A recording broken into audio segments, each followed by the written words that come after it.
Hello everyone, my name is Andrew Mars, and in Module 1 of our Professional Development Teaching Series, we're going to be talking about teaching Generation Z. As of 2016, the majority of millennials have moved to the workforce, and now Generation Z has taken their place.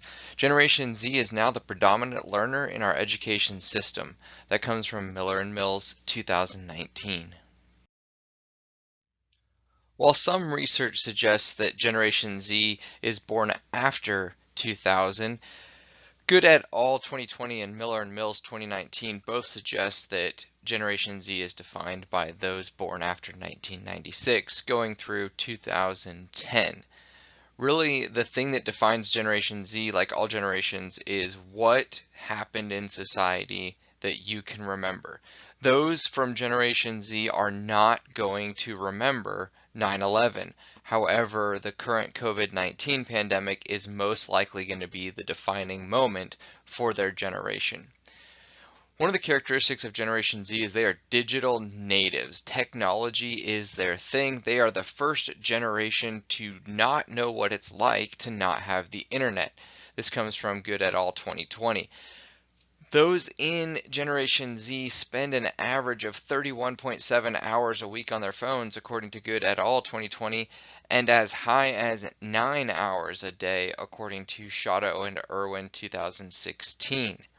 They are also very, very stimulated. They need that stimulation. This makes them have very short attention spans. Frequently, they result in what some would consider multitasking. However, since multitasking is not something the human brain is capable of, Good et al. Actually suggests that they are actually task switchers. So they will quickly go from one thing to another, and if it doesn't capture their attention, then they will move on.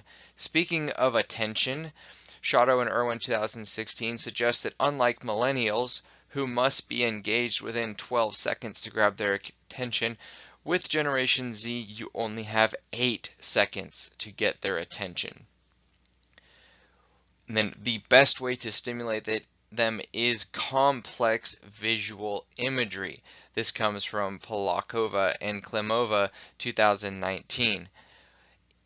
Now, what drives them? They are still career-focused, goal-oriented, so money as well as something that they can attain. So putting those goals in place is going to be the things that motivates them.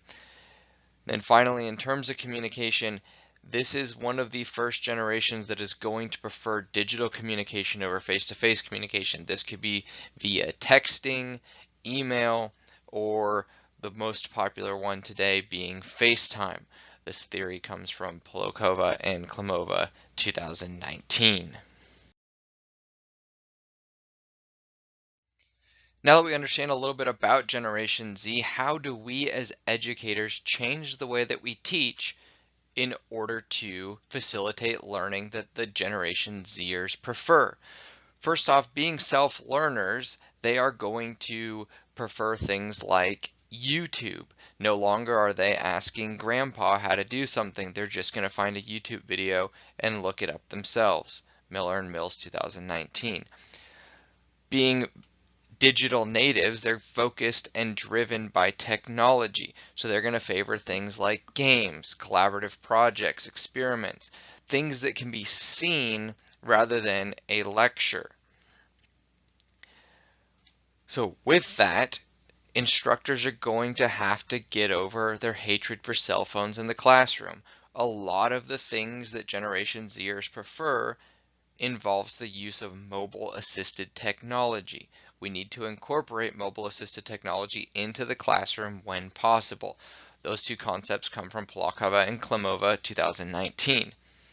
There's plenty of examples of interactive technology. We have things like Kahoot, Socrative, Poll Everywhere, and Adobe Captivate. All can make interactive technology. Shotto and Irwin 2016. We also need to encourage collaboration through the use of social media sites such as Facebook, Tumblr, Twitter, blogs, discussion groups. This concept comes from Shotto and Irwin 2016. Educators need to be willing to go out of their comfort zones, the things that their generation is comfortable with, in order to facilitate Generation Zers. Again, Generation Zers are very visual. We're going to have to supplement course content with either engaging models or video. Those can be seen on YouTube and other sources. We talked about lecture. We need to cut lecture out of our teaching methods.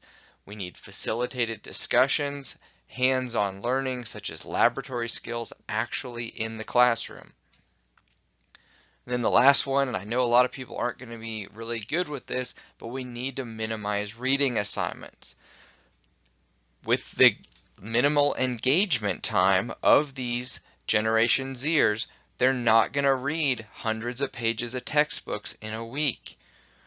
When they are reading, they prefer digital textbooks. So when you're considering what textbook to use in your classroom, consider an ebook or one that's available on platforms such as Kindle. This concept comes from Shadow and Irwin 2016. Finally, a way to get away from lecture and reading is to assign students to develop learning content that relates to what they're going to learn in the classroom. Other students can look at the videos produced by their peers, and then the instructor can fill in the gaps on what they missed. All right, guys, thanks for giving me your attention for just a little bit. Main thing to take away here is technology is the future. Just because we are not Generation Zers does not mean we don't need to change our learning to accommodate them. As I mentioned, technology. If you guys want to learn more about technology, stay tuned for Module 2, which is going to discuss the use of Poll Everywhere in the classroom.